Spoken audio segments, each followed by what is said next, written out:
বিসমিল্লাহির রহমানির রহিম। জাতীয় সংসদ ভবনের বাজেট অধিবেশনের চতুর্থ দিন শুরু হয় প্রধানমন্ত্রী তারেক রহমানের প্রশ্নোত্তর পর্বের মধ্য দিয়ে। আপনাকে ধন্যবাদ। সংসদ সদস্যের প্রশ্নের জবাবে প্রধানমন্ত্রী বলেন, জনগণের হয়রানি কমাতে শিগগিরই সরকারি সেবা প্রদান ডিজিটালাইজেশন করা হবে। স্বচ্ছ ও জবাবদিহিতামূলক সেবা নিশ্চিতে বিভাগীয় কমিশনার ও জেলা প্রশাসকদের দুর্নীতি প্রতিরোধে কঠোরভাবে নির্দেশনা দেন।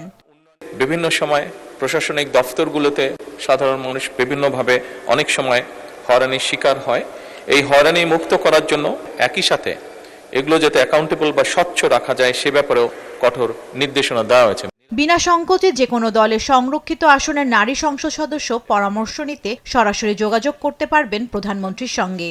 আপনার এলাকার যদি কোনো উন্নয়নের কোনো বিষয় যদি আমার সহযোগিতা করার কিছু থেকে জানাবেন, আমি সরাসরি আপনাকে সহযোগিতার চেষ্টা করব। দলমত নির্বিশেষে সকল সংসদ সদস্যের কাছে সরকারি সেবা পৌঁছে যাবে, কারো প্রতি পক্ষপাতিত্ব করা হবে না বলেও জানান সরকার প্রধান।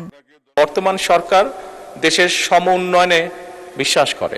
সরকার দলীয় সংসদ সদস্যরা যেভাবে এলাকার উন্নয়ন করবেন ঠিক একইভাবে সরকারের সম্পূর্ণ সহযোগিতা থাকবে।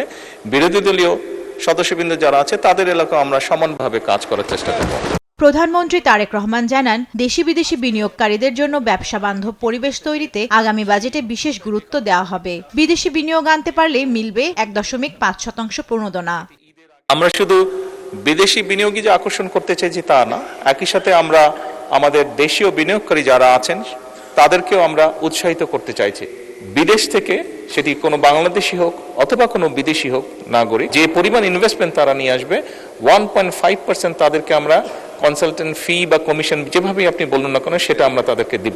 আসন্ন বর্ষা মৌসুমে 3,14,00,000 চারা রোপণ করার কথা জানান প্রধানমন্ত্রী। উপস্থাপন করব এই সরকারের প্রথম। জান্নাতুল মোহনা, দেশ টিভি, ঢাকা। ধন্যবাদ মাননীয় স্পিকার।